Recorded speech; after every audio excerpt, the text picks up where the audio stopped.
હિરણ્યકશ્યપુને કહે છે, માગ હિરણ્યકશ્યપુ, શું આપું તને? હિરણ્યકશ્યપુ કહે છે, બ્રહ્માજી પ્રસન્ન થયા હોય તો ખરેખર મને આપી દો, હું મરું જ નહીં, અમર થઈ જાઉં.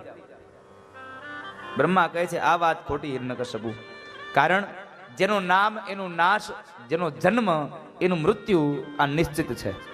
આજ નહીં તો કાલ, કાલ નહીં તો પછીના દિવસે મરવું પડશે, એ વાત નક્કી છે.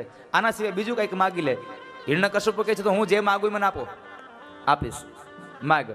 પેલું વેલું માગ્યું, રાત્રે ન મરું, દિવસે ન મરું, ઘરમાં ન મરું, બહાર ન મરું, આકાશમાં ન મરું, ધરતી પર ન મરું. ભગવાન બ્રહ્મા કહે છે, માગ પણ મરવું પડશે, નક્કી છે.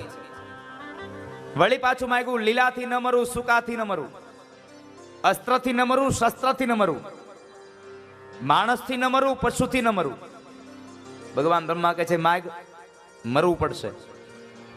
અને છેલ્લે માગ્યું કે હે બ્રહ્મા, જેટલું પણ સર્જન તમે કર્યું છે આમાંથી કોઈ મને મારી ન શકે એવું વરદાન મને આપો.